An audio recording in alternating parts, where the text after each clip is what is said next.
This is Sg2 Perspectives, a conversation with Sg2 experts and industry thought leaders about the biggest trends in healthcare and what we expect that's going to mean for the future of healthcare delivery.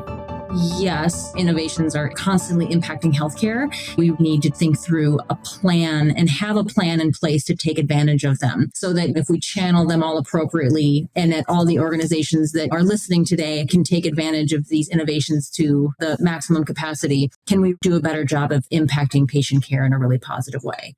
Welcome to Sg2 Perspectives. My name is Jayme Zage. I am excited to share with you the perspectives of a few of our service line leaders who are going to talk about the biggest innovations that are or will change clinical care. Joining me today are Emily Fitt, our medicine lead, Jen Goff, our behavioral health lead, Donnelle Jageman, our ortho lead, Kate Zentner, our neuro lead, and Kara Marlatt, our cancer lead, and our guest host for the day. Hope everyone enjoys this great episode. Kara, the mic is yours. As Jayme mentioned, I'm joined by this really amazing panel of our Sg2 service line experts, and we are going to discuss the biggest, the buzziest innovations that are impacting the service lines that they cover. How they see organizations responding to these innovations that are impacting service lines across the board. We should discuss what some of those innovations are and how we're seeing them impact your service lines. Emily, you lead our medicine service line and cover a multitude of different facets in healthcare on a daily basis. And so what are you actually seeing from the medicine service line? Not a huge surprise here. Our buzziest innovation that's currently going on right now is still GLP-1s. GLP-1s have had another really big year. We've seen some expanded indications for medicines that are currently available. We've seen some clinical trial data from medications that are in the clinical trial pipeline. And we've seen spend go up quite a bit. Right now, GLP-1 spending hit approximately $5.8 billion for adults without type 2 diabetes. So this is adults with obesity and no other comorbidities. When we look at the population on a GLP-1, it's approximately 3 to 5% of Americans. We're spending a lot of money on GLP-1s, and very few adults are actually on GLP-1s in America. But another really big year. And if we continue on that GLP-1 track, we've even seen where GLP-1s have also made their way into behavioral health. There's been clinical trials specifically around alcohol use disorder that is promising. Now, for behavioral health, there continues to be a lot of drug advancements. There's the GLP clinical trials I mentioned, as well as continued advancements into drugs, particularly for those with a serious mental illness. But when I think of buzzy words for behavioral health, what comes to mind is around this advancement of AI and digital therapeutics. For the industry, there's two folds happening here. There's one, how do we utilize AI, particularly in a behavioral health treatment plan that is very safe and effective? And then on the second side is how do we regulate AI, particularly in the more public use of things like ChatGPT and chatbots, so that they are effectively being used because they're not built specifically to provide therapy, but people are using these tools for therapy and to help them. Some of them are even starting to use them as building relationships. So there's a lot of discussion on regulation around AI from that mental health stable side, but at the same time, these are promising to help as we continue to advance our delivery of behavioral health, which is going to be extremely important because in behavioral health, our demand is rising faster than our supply can keep up with. Kate, what are you seeing from the neuro side? I do love talking about neurosurgery. For more than a decade now, that's been predominantly where a lot of the buzz has been. But just in the last couple of years, would say that more of the talk has actually been more frequently about pharmacologic therapy, where we've seen a lot of advances in disease-modifying therapeutics. It's all cyclical. This has happened before where we go from surgical to pharmacologic, getting the most attention in the media. But a couple of the areas where we have seen a lot of progression has been probably over the last decade. Multiple sclerosis has been a big one where we didn't have a lot. Now we have so many options that there is competition. And there's also been a shift more towards subcutaneous options in the last couple of years that will probably pave the way for more site of care shift that you hear about for a lot of service lines. Now, the other that's gotten a lot of buzz has been amyloid targeting therapeutics for mild cognitive impairment and early Alzheimer's disease. The uptake has been slow, but it's finally something where we never had any disease-modifying therapeutics approved at all. Just for that reason, going from nothing to something, and certainly some controversy surrounding those. You'll hear a lot about that in popular media, as well as among our members who are trying to figure out what their role in all of that is. So that would be my top one for neurosciences today. Donnelle. In orthopedics, the buzz is often around robotics. Hasn't changed this year. But the Journal of Clinical Medicine published a really great umbrella review study this April that made it clear that long-term outcomes have not been improved by the use of robotics. We are seeing some short-term or immediate clinical outcomes with alignment or things like that. But for total joint replacement, robotics is still buzzy, but maybe not what's really going to make the difference in how we care for patients, at least not this year. What is making the difference is maybe not a clinical innovation, but the site of care shift is continuing, particularly the shift to ambulatory surgery centers. Now, we've seen so much shift from inpatient to outpatient settings like hospital outpatient departments. Now we're seeing that shift bump to ambulatory surgery centers, and that is causing us to approach caring for patients in a new way. The innovations that you all pointed out, it's probably one of many that we're going to experience over the next coming decades. You all just got done telling me about innovative medications. So we've got the GLP-1s that are affecting your medicine service line, Emily, and then even how those spill over into behavioral health in terms of like all the innovative therapeutics in behavioral health, and even the shift to ambulatory care for ortho and all of the disease-modifying therapeutics for neuro. There's a lot of different innovations that we're covering. My next question is, do all of these innovative drugs and therapeutics and technologies change the way that we are responding at the service line level? There are plenty of drugs and devices that will change how we care for patients. But if we talk more and expand on outpatient shift, we also have looming site neutrality legislation that would impact payment rates if we see that come through. It has been a few months since it popped back up on the radar. This isn't the first time we've had to talk a lot about site neutrality and site neutral payments. Given the stark difference between payment rates between inpatient, hospital outpatient department, and ambulatory surgery centers, that could change the way that we care for patients who are having procedures, especially those high-cost procedures like total joint replacements or spinal fusions in outpatient settings. Sometimes those payments can be even more than 30% different than inpatient rate, or 20 or more percent different than the hospital outpatient department rate. That's going to make us approach contracting differently, our relationships and our financial arrangements with physicians differently, and the value that we need to present to patients in a different way. That's a really great point. Kate, what are you seeing on the neuro side in terms of the response? In neurosciences, I actually agree with a lot of what Donnelle just said, especially when we do have therapeutic advances that enable procedures and therapeutics to go on in different sites. I'm also interested to see the halo effect and the downstream impact of all the things we have to do to adopt a therapeutic. It's not just as easy as flipping a switch. And we really saw this in stroke when we entered the mechanical thrombectomy era, where the entire way that stroke networks are set up had to completely change in a lot of markets to enable that. With the disease-modifying therapeutics, especially on the dementia side, can't be understated enough. We have not solved dementia. It hasn't seen huge volume growth. The most important part of that particular advancement has been is the way that it's tipped the scales for broader program development. A couple of examples here.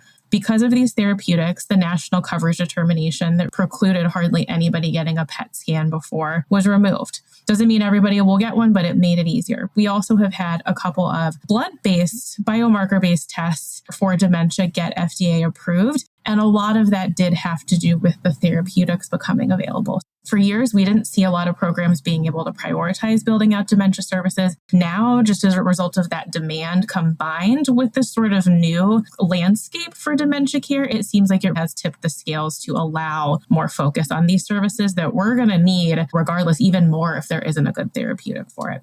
Yeah. And then Jen and Emily, what do you see for behavioral health or for medicine?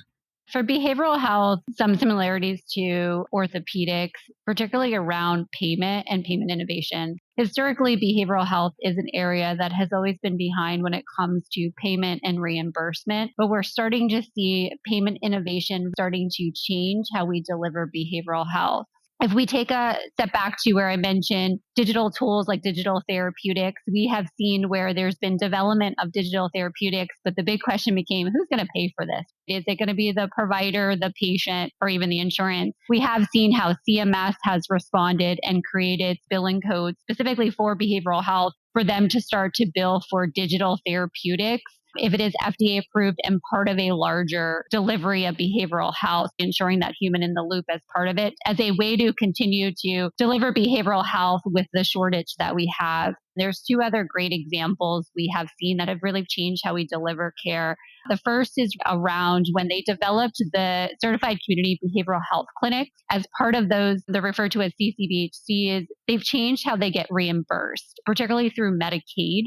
As part of that payment model, instead of getting your traditional fee for service, they actually get reimbursed a specific rate to cover their costs so that they can deliver more of a holistic type of view for those with a behavioral health condition, including crisis services, to keep these patients more in the community versus utilizing hospital resources. So that's just one example how that changed, where it's more community focused in intervention by applying a different payment model for the Medicaid population. The second is as health systems continue to shift more towards alternate payment models or value-based care models, what we have seen is integration of behavioral health into the larger care models. Within primary care, we have the collaborative care model, but then we've also seen integration of behavioral health into specialty care. And we're going to continue to see that as we see the benefit of behavioral health being part of a larger care model, how that can help reduce costs. So as there's more of this push towards value-based or even risk-based type of contracts, we may see the integration of behavioral health, which changes how we deliver it. On the flip side to Jen's behavioral health payment innovation, in medicine or for GLP-1s, we've actually seen a coverage contraction. So I look at it in three different ways. Number one, we have Medicare, which doesn't cover GLP-1 medications for adults with obesity without a comorbidity. So things like type 2 diabetes, cardiovascular conditions are covered, but not for adults without those comorbidities. Medicaid is where we're seeing the biggest contraction of GLP-1 coverage. We're seeing some states walk back some of those policies for GLP-1s for adults with obesity and no comorbidities. California was the most recent one starting January 1st, 2026. Folks on Medi-Cal will no longer have access to a GLP-1 for obesity without comorbidity. And then for commercial payers, we've seen an expansion, but there are more strings that are tied to this expansion. More employers are covering GLP-1 medications for adults with obesity without comorbidity, but we're seeing more utilization management efforts to stay prescribed to these medications. So that might be weighing yourself multiple times a week. That might be going to behavioral health sessions, going to genetic testing prior to being prescribed these medications. It might be trying lifestyle and diet and exercise programs before being prescribed these medications. We're seeing that utilization management effort move forward with a lot of employers. This begs a larger question, very similar to what Kate was mentioning with neuro, the halo effect. We know that there's a lot of demand for these medications, but right now, only a few folks are getting access to them. It's how are we going to meet the demand of this patient population, and where do we even start? Emily, I really like how you rounded out the group of experts that we have here, because how are we going to plan for these innovations? An important part of our response and how we deal with any sort of innovation is how do we scale these things in a way where we can bring these innovations to the patients and provide them with these certain innovations, but also do that without risking substantially our margins or breaking the bank. How do we do those sort of things? Interestingly, all of you brought up in some way, shape, or form how we get money from some of these innovations or how that payment scheme happens. As you're thinking about the service lines that you cover and how you see our members responding to some of these innovations, what are you seeing some of them do structurally today, and what do you think the future holds? Emily, I know that you gave a nod to some of the structures that are around GLP-1 management, but I wanted to hear a little bit more on that. When it comes to GLP-1s, there's a right now strategy, and then there's a thinking long-term future focus strategy. Right now, with the cards that were dealt when it comes to payment and coverage for these medications, where I'm starting to see systems make a lot of movement is focusing on our chronic care programs, focusing on programs for type 2 diabetes patients, focusing on cardiometabolic clinics for patients with multiple comorbidities, integrating behavioral health into our chronic disease programs. That's the right now, because these patients do have coverage for these medications. Long term, we really need to be thinking about our primary care strategy for GLP-1 management and what we've been calling the NOFA strategy. So what's our virtual strategy? What's our EMR strategy? How are we going to be able to provide the ancillary services that are needed for GLP-1s? It's not just prescribing a medication. We have to make sure patients are eating the appropriate amount of protein and fiber and titration is correct. But this is going to be such a large portion of the population that could technically benefit from these medications. And we've only hit the tip of the iceberg. So how are we going to meet that demand? Right now, it's focusing on chronic care. And in the future, we have to focus on primary care and virtual care.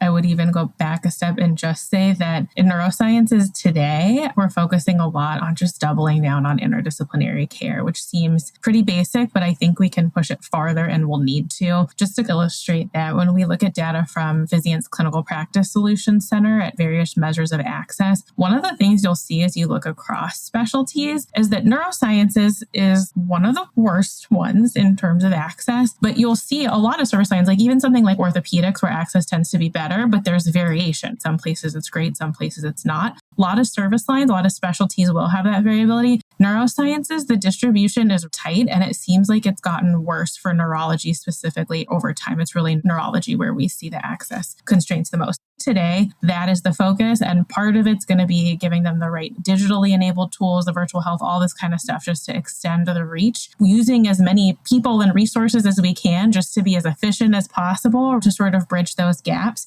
In the future, where we'd like to see more care headed will be upstream. So if you take a dementia program, for example, some of the folks that are leading in this across the country are looking at treating the dementia, but they're looking at brain health upstream. So how do we intervene on the risk factors that are modifiable for somebody that's at greater risk, which a lot of different risk factors for dementia. We'll see more of that, and probably a number of areas in the service line where you could do that. And it'll probably be some cross-service line collaboration as well. For behavioral health, some similarities to both what was mentioned for medicine and neuro. Very similar for behavioral health. The reason why there's a lot of discussion about tech is there's just a workforce shortage. Behavioral health has had it for many years. It's forecasted to continue to get worse. And to keep up with the demand right now is how do you utilize technology to continue that reach? We've seen how virtual care has taken off for behavioral health. So now it's like, how do we supplement some care with digital therapeutics or even AI and chatbots? At the same time, continue to use more team-based care and extend who is part of the care team. And behavioral health, we've been extending right into using community health workers, peer support specialists, even extending into the community as training barbers, as well as faith-based organizations around how do you identify individuals with a mental illness? How do you give them the support they need and really help with destigmatization and awareness of behavioral health? In the future, where behavioral health is going to go, tools like technology advances, particularly AI and predictive analytics, which is really going to help behavioral health, is how do you utilize this along with humans to almost have a navigation hub that helps triage and direct patients to the right intervention for behavioral health. Earlier identifying what is that right intervention that they need, identifying these patients earlier, identifying when their symptoms are worsening and they maybe become suicidal earlier on in the path, and utilizing a lot of these advancements in technology to be more proactive when it comes to behavioral health. I feel like we're getting there already with the integrated behavioral health by screening. We're screening people more often for behavioral health. The digital tools are great on screening, identifying earlier on, but how do we push that to help then say what is the best intervention when it comes to mental illness and substance use disorder to be more precise as well as direct them to the right care model. In orthopedics, we haven't traditionally seen a lot of work around collaborative care and chronic disease management, those aren't the topic of our strategic conversations often. We are seeing a little bit more of this. We have a great case study we just published with MedStar on their bone health and fracture prevention program that is actually orthopedic initiated, but endocrine led. A great example there of cross-team collaboration and interdisciplinary care that's helping take care of patients. But when we address the things we talked about today with ambulatory care and site neutrality, making the most impact on how we care for orthopedic patients, where we will see more innovation and are already popping up is how health systems establish relationships, contract with third-party management companies for ambulatory surgery centers, how they work with suppliers to keep those surgery centers supplied and to get great contracting rates with them, and how they engage with physicians who they employ and they want to partner with on ASCs, and those who are independent or maybe affiliated with them and maybe they want to do a joint venture. There is a lot going on in that space. There are more variation and options in those arrangements than we can probably count. And that will continue to happen as we see more states open up certificate of need restrictions as well on those spaces and more facilities come online. It takes about 15 months on the very fastest end and maybe up to 24 months for a de novo ASC to come on. So it gives you lots of time to figure out your incentive structures or physician ownership arrangements. It's a pretty exciting time to be in that space.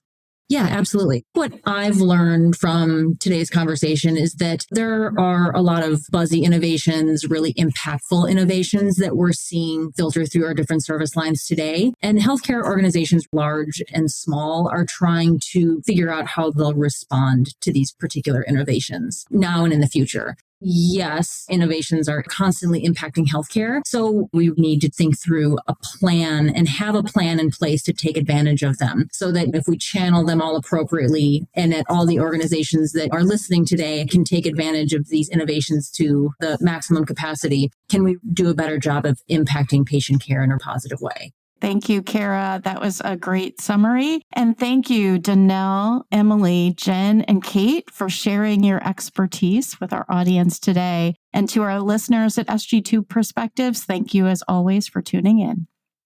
Thanks for listening. If you like this episode, please subscribe, rate, and review us, and or follow us on Twitter and LinkedIn at Sg2 Healthcare. And if you want to talk more about innovative healthcare strategies, you can always email me at sg2perspectives@sg2.com. Finally, Sg2 is a Vizient company, and there are a bunch of Vizient podcasts that you might like. You can find them at Vizient /podcasts. Have a great day.